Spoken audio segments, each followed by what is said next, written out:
Praise Lord, praise Lord, praise Lord, hallelujah, hallelujah, hallelujah. सबको जय मसीह की। परमेश्वर, हमारा परमेश्वर जो सबका परमेश्वर है, वो चाहता है कि मसीही लोगों का चाल चलन उसकी इच्छा, मर्जी और युक्ति से हो, कोई अपनी मर्जी ना करे। हालेलुया। अब हम मिलकर भाई बहन प्रार्थना करते हैं। हे पिता परमेश्वर, खुदावंद खुदा, हम आपका धन्यवाद करते हैं क्योंकि आपने दिन भर हमें संभाल के रखा और हर तरह की खुशी और तंदुरुस्ती दी। पिता परमेश्वर, दया करना, अब हमें हर रोज़ की तरह परमेश्वर के वचन को बोलना है, पढ़ना है, प्रचार करना है, समझना है और फिर लोगों को समझाना है। इसलिए हम पितर आत्मा जी से विनती करते हैं कि हे प्रभु पितर आत्मा जी, आइए और अपने बच्चे के मुंह से अपने बोलों को बोलिए, ताकि ये लोग उस सच्चाई को जाने जो परमेश्वर चाहता है। खुदावंद खुदा, ये वचन धरती की छोर तक पहुँचे, लोग मन फिराएं और यीशु मसीह के गवाह ठहरें। मेरी विनती, मेरी प्रार्थना जीसस के समर्थी, जलाली, कदूस और जीवित नाम में मांगते हैं। सुनो और कबूल करो। आमीन। हालेलुया। अब हम आपको जो सच्चाई है वो बताते हैं कि परमेश्वर मसीही लोगों का चाल चलन कैसा चाहता है। बेशक उसके वचनों में भजन संहिता 139 में लिखा है कि तू मेरी हर बात को जानता है, हर चाल चलन को जानता है, उठना बैठना जानता है, यहाँ तक कि मेरे जन्म से पहले की हर बात को जानता है। लेकिन मनुष्य नहीं चाहता कि परमेश्वर उसकी बात को जाने। कैसे हो सकता है? जब टेप रिकॉर्डर जो हमारे अंदर लगा हुआ है, ये पितर आत्मा जी के द्वारा चलता है और पिता परमेश्वर वहाँ सुनते हैं, तो परमेश्वर कैसे ना जानेगा हमारी सच्चाई को। आज हम ऐसा एक प्रेरित खोलते हैं जिसको असल में यहूदी नहीं कहते, वो गैर जातियों में से आया था और पौलुस के साथ वो परमेश्वर की सेवा में सच्चे दिल से परमेश्वर का साथ दे रहा था। उसकी हर बात में वो परमेश्वर का असली सही सेवक बना हुआ था। उसका नाम है तीतस, इंग्लिश में कहते हैं टाइटस। इसलिए आज हम जो पौलुस के द्वारा तीतस के नाम से हुक्म दिया गया है, आज्ञा दी गई है और हर शिक्षा दी गई है, हम उनमें से चंद बातें आपको बताते हैं। सुनिए। सबसे पहले वो उसके लिए दुआ करता है कि तीतस के नाम, जो विश्वास की सहभागिता के विचार से मेरा सच्चा पुत्र है, वो उसको अपना सच्चा पुत्र कहता है। फिर वो कहता है परमेश्वर पिता और हमारे उद्धारकर्ता मसीह यीशु की ओर से तुझे अनुग्रह और शांति मिलती रहे। ये दुआ अगर आप भी अपने साथियों, दोस्तों, मित्रों, रिश्तेदारों, भाई बहनों, बेटों के लिए करें, तो आप भी पौलुस की तरह परमेश्वर की निगाह में एक अच्छे इंसान बन सकते हैं। हालेलुया। अब देखिए, अब वो उसको एक शिक्षा खास देता है कि सुनो हे तीतस, उसकी बात पर ध्यान दे, ऐसे ऐसे अध्यक्ष नियुक्त कर जो प्राचीन कहलाएं, यानी कि समझदार बुजुर्ग लोग, उम्र के बेशक तजर्बेकार हों और उनको परमेश्वर के वचन का ज्ञान हो और वो हर प्रकार से परमेश्वर की इच्छा के मुताबिक काम करें। क्योंकि पौलुस ने तीतस को अपना एक ऐसा सेवक साथ में ले लिया था कि वो जो भी चर्च अपने इलाके में चलाएगा, उसके लिए वो ऐसे ऐसे पूर्णी नियुक्त करे जिनमें खास खूबी होनी चाहिए। वो खूबी क्या है, हम आपको वचन पढ़कर सुनाते हैं। तीतस की पुस्तक पहला अध्याय उसके 6वें वचन से लेकर 8वें वचन तक, 6 से 8 तक सुनिए। वो उनको ये कहता है कि कैसे प्रचीन नियुक्त करने हैं, जो निर्दोष और एक ही पत्नी के पति हों, जिनके बच्चे विश्वासी हों और उनमें लुचपन और निरंकुशता का दोष ना हो, क्योंकि अध्यक्ष को परमेश्वर का भंडारी होने के कारण निर्दोष होना चाहिए, ना हठी, ना क्रोधी, ना पियक्कड़, ना मारपीट करने वाला और ना नीच कमाई का लोभी हो, पर अतिथि सत्कार करने वाला, भलाई का चाहने वाला, संयमी, न्यायी, पवित्र और जितेंद्री हो। हालेलुया। जितेंद्री मतलब होता है कि जिसने अपनी इंद्रियों पर कब्जा किया हो, यानी कि अपने कब्जे में रखा हो। अब आपने जो बातें सुनी हैं उसमें कहता है कि उसकी पत्नी एक होनी चाहिए, लेकिन वचन के अनुसार अगर पत्नी चली जाए वो दूसरी शादी कर सकता है। किससे? जो विधवा से, दूसरी से नहीं। सुनिए, वो कहता है निर्दोष हो। निर्दोष कैसा मनुष्य होता है? जिसमें कोई दोष ना हो, जिसको परमेश्वर देख ले कि ये जो बर्तन मैंने बनाया है ये साफ और शुद्ध और सुथरा बर्तन है, ये वो बर्तन है जो आदर के योग्य है। सुनिए, वो कहता है जिसके बच्चे विश्वासी हो। आजकल किसी पास्टर के बच्चे शायद ही विश्वासी गिने जाते हैं, क्योंकि वो धन दौलत की बहुतायत के कारण बिगड़ जाते हैं और वो अपनी असलियत को भूल जाते हैं कि वो परमेश्वर के चुने हुए दास के बच्चे हैं। लेकिन जो परमेश्वर का पूर्णिया दास या अध्यक्ष चुना जाता है वो अपने बच्चों पर उनका कंट्रोल करना पूरी तरह जानता हो, वरना वो अपने अध्यक्ष पद पर ना रहे। ये सच्चाई है। क्यों? अपनी झोली में जहर भरा है और दूसरों को कहें कि झोली शुद्ध और साफ रखो, ये कैसे हो सकता है? अपनी ज़बान गंदी हो, दूसरों के कहते हैं भाई ये दवाई लगा लो, ये दवाई लगा लो, अपनी ज़बान को शुद्ध पाक और साफ करो। वैसे ज़बान किससे साफ होती है? परमेश्वर की हर बात को उसकी मर्जी से पूरा करने से, मर्जी से शब्द बोलने से। सुनिए, और कहता है कि उनमें लुचपन और निरंकुशता का दोष ना हो, वो लालची ना हो, वो दूसरों को बुरी निगाह से ना देखते हों, और वो ऐसे बच्चे हों जो केवल परमेश्वर की आराधना ज़्यादा करते हों। किसकी तरह? आप जानते हैं सबसे छोटा नबी कौन सा था? शमूएल, जिसको उसकी माता ने दूध छुड़ाने के बाद ही जाकर परमेश्वर के चरणों में रख दिया, और तब उसकी आयु होती है करीबन 4 से 5 साल के बीच में। तब बच्चा माँ के बिना नहीं रह सकता। हालेलुया। यानी कि वो दूसरों पर दोष ना लगाए, क्योंकि अध्यक्ष को परमेश्वर का भंडारी होने के कारण। और वो भंडारी किस बात का है? परमेश्वर के वचनों को बोलने, चालने, समझाने और लोगों को सिखाने और लोगों के हृदय में उनके वचनों को भरने वाला। सुनिए,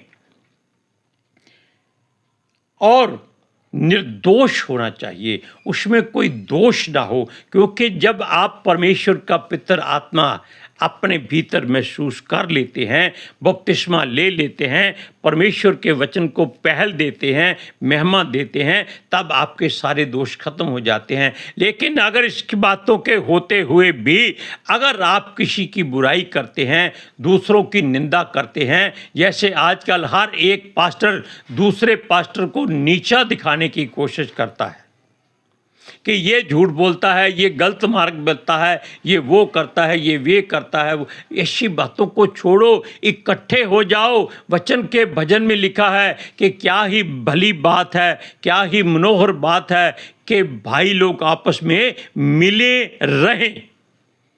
मिलते रहे नहीं कहा, यानी कि मिल के रहें। लेकिन आजकल कोई नहीं सुनता। जिसके पास कलीसिया ज़्यादा है वो कहता है मैं मैन ऑफ गॉड हूँ।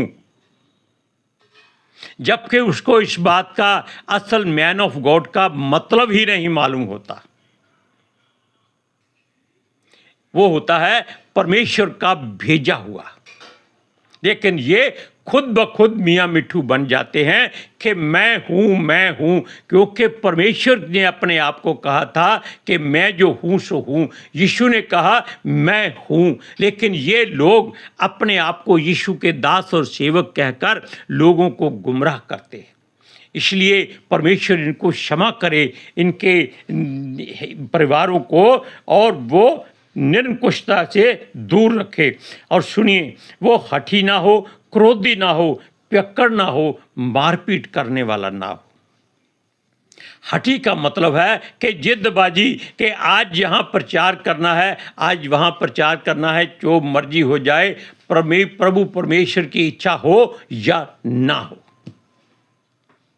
ये चर्च है, इस पर इतना पैसा लगाना ही लगाना है, चाहे कुछ हो जाए। कहाँ से लाओगे?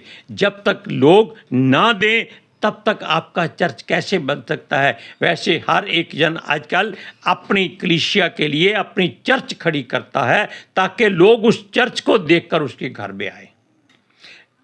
वचन को देखकर नहीं, परमेश्वर के करैक्टर को देखकर, या परमेश्वर के दास के करैक्टर को देखकर नहीं, वो चर्च को देखकर लोग आए। सुनिए, वो क्रोध ना करे, पियक्कड़ ना हो। पियक्कड़ का मतलब क्या होता है कि वो पहले दाख मधु दाख रस पिलाया जाता था, आजकल क्या होता है, मदिरा मिलती है, मीठी मदिरा लाल रंग की होती है। वो आमतौर पर ये जो इंग्लिश लोग हैं ये ज़्यादा पीते हैं, और ये मदिरा आजकल लोग पीते हैं। इसमें क्या होता है, ये मीठी होती है, धीरे धीरे चढ़ती है, करंट नहीं मारती। पियक्कड़ का मतलब हर बात में खाने पीने वाला, कोई चिंता नहीं, कोई बात नहीं, जो है ले आओ। और सुनिए, मारपीट करने वाला ना हो। मारपीट तो आजकल कोई परमेश्वर का दास नहीं करता, लेकिन पता है कब करते हैं? जब कोई आपके कलीसिया में ऐसा कोई व्यक्ति या स्त्री या पुरुष आ जाए जिसमें बहुत दुष्ट आत्माएं हो और उनके बस की बात ना हो, तब वो उनकी पिटाई कर देते हैं। अब वो ये भूल जाते हैं कि पिटाई मनुष्य की हो रही है, दुष्ट आत्माओं की पिटाई नहीं हो सकती। क्यों नहीं हो सकती? क्योंकि उनके पास शरीर नहीं है। उनको केवल वचन के सोंटे से मारा जा सकता है, और उस पर प्रभु यीशु मसीह के नाम से आग बरसाई जा सकती है। मारने से कुछ नहीं होता। और सुनिए, और नीच कमाई का लोभी ना हो, यानी कि जो कमाई चर्च में होती है वो उसको इकट्ठा करके अपने अकाउंट में जमा कराने वाला ना हो। कलीसिया का पैसा कलीसिया में लगे, वो केवल अपने ज़रूरत के मुताबिक अपने लिए जितना ज़रूरत है वो रख सकता है, उसको कोई रोक टोक नहीं है। ये ऐसा ना हो उसके घर में, एक ही घर में 10-10 एसी लगे हों, 10-10 गाड़ियां बाहर खड़ी हों, इसका मतलब वो पास्टर नहीं है, वो इस वचन का करने वाला है, नीच कमाई का लोभी। पर एक बात और कहता है, वो अतिथि सत्कार करने वाला हो। उसकी चर्च में अगर बाहर से लोग या पास्टर या प्रचार करने वाले या प्रभु के कोई सेवक या दास आए तो वो उनकी सेवा अपने परिवार से ज़्यादा बढ़कर करे, ताकि वचन कहता है कि यीशु मसीह ने कहा है कि कोई मेरे नाम से किसी मेरे छोटे से छोटे जन को ठंडे पानी का एक कटोरा भी पिला दे, वो अपना अजर कभी ना खोएगा। और यहाँ तो कहता है कि आप अतिथि स्वीकार करें। सुनिए, भलाई चाहने वाला, संयमी, न्यायी, पवित्र और जितेंद्री। अब भलाई करने वाला का क्या मतलब है कि चर्च में कितने लोग ऐसे हैं जो राशन से बेकार बैठे हैं, उनके घरों में राशन नहीं है, उनके पास छत चो रही है, उनके पास धूप बहुत है, घर में पंखा नहीं है, बिजली नहीं है। ऐसे लोगों के घरों में जा जाकर वो सारी कमाई उन पर लगाए, ताकि वो लोग परमेश्वर के आगे दुहाई दें कि हे पिता परमेश्वर, अपने सेवक को अपने फजल से और भरपूर कर। दूसरी बात, संयमी हो। संयम का मतलब है कि उसके मन में हर बात की जल्दबाजी ना हो, काम वासना ना हो और उसकी निगाह सच्ची और साफ हो। हर एक को वो अपना भाई और अपनी बहन, माता, बेटी जानकर प्रचार करे। हालेलुया। सुनिए, वो न्यायी हो। न्याय का मतलब ये नहीं कि चर्च में लोग आपस में लेन देन करते हैं और उनका वो फैसला कराए, इस बात में कभी वो दखल अंदाजी ना करे। न्याय का मतलब है कि अगर दो आदमी झगड़ते हैं, उनकी सुलह करा दे। भाई जैसा भी है इसको निपटा लो। चर्च में किसी की ऊंची आवाज़ ना आए ताकि गैर जाति आकर आपको निंदित ना करे। हालेलुया। सुनिए, और लिखता है पवित्र हो।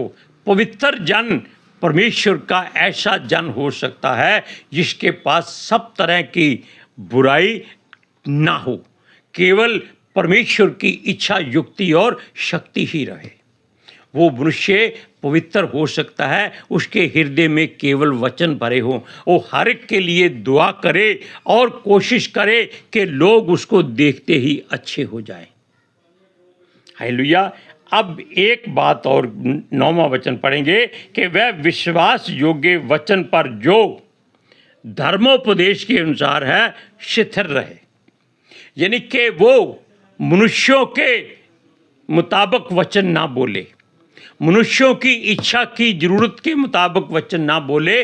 परमेश्वर के वचन को धर्मोपदेश करके, यानी कि हर बात की अच्छाई को उनके सामने रखकर खोल कर बता दे कि ये बात बुरी है, इस बात से आप परहेज करो।